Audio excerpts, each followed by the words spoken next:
Vasishta continued, O Ram, when the ego sense is quieted, the world appearance vanishes. This is one of these classic statements which probably gets misinterpreted more often than its actual meaning is appreciated. When we think of something vanishing, we think of something replacing it. And I suppose the usual idea here is when you read this kind of statement in a scripture, we assume it's going to disappear. Everything we know is going to disappear, and we're going to float around in a ball of bliss, a ball of light. But it's absolutely nothing to do with that. Let's read on and find out. There is then spontaneous abandonment of objective perception, even as a lamp without fuel goes out. Objective perception.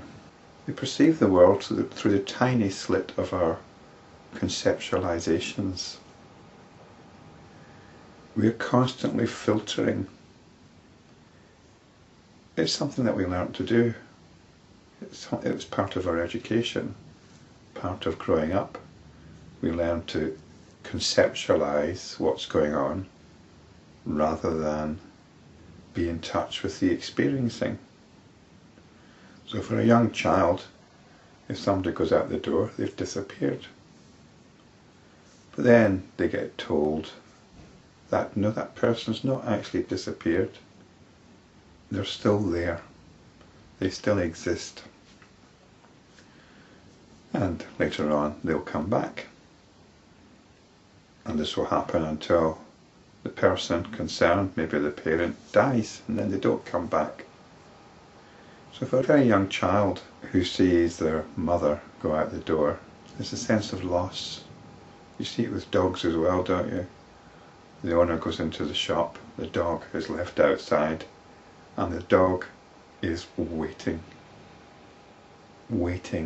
anxiously and attentively. It vaguely knows that the owner might come back, but it's not quite sure. So it's waiting with heightened emotion. It can remember from past times that the owner will come back, but the feeling is what it's actually experiencing is loss. As the dog gets older, it learns.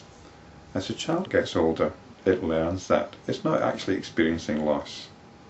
It's experiencing one part of a pattern, and that person will return under certain circumstances until there's a point where that person no longer returns. That's death.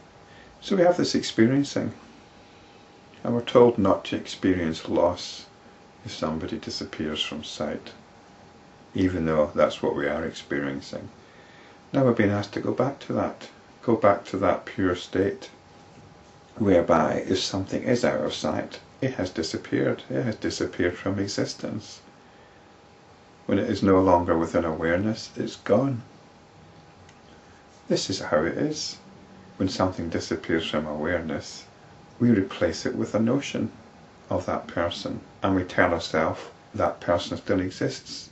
That person still exists in notional form and will possibly return at some point. And we believe in that notion rather than the experience that that person no longer exists in our current awareness. So this is the spontaneous abandonment of objective perception. We no longer relate to the notions. We no longer invest in these notions. That's when the lamp goes out. That's when the lamp no longer has fuel, because we're no longer investing in these notions. Renunciation is not of activity. True renunciation is based on understanding. So we've got this yogic tradition of renunciation, of giving things up. But what we have to give up is our notions. We stop being attached to notions. This is understanding. And this is renunciation. The lamp of understanding is not fed with the fuel of the ego sense and possessiveness. What remains is self-knowledge. So the fuel of the ego sense is a sense of self, a notion of ourself, and possessiveness. This is our inner need, our psychological and emotional needs. And this is what the child has, or the dog. Their being is tied in with somebody else. So they don't have the objective perception, but they still have this possessiveness, this huge need. And this is what underpins our own ego sense. Not only do we have our notions, but we have these intense primordial needs, a need for other, a need for contact. And this is what's hard to give up, this possessiveness. If you can give it up, then what remains is self-knowledge.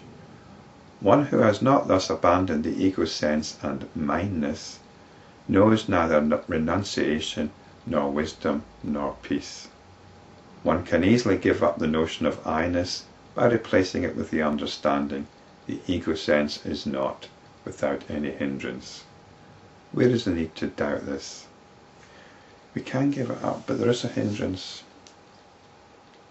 That hindrance is our possessiveness, our essential, intrinsic neediness.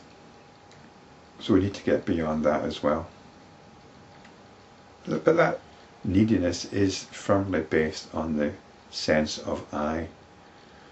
So we need to be able to look beyond these sensations. Maybe we've had some kind of insight into this, but these very basic emotions keep coming back, and they're painful. This is the pain body, and we have to keep working with that rather than working from it. We need to work through that.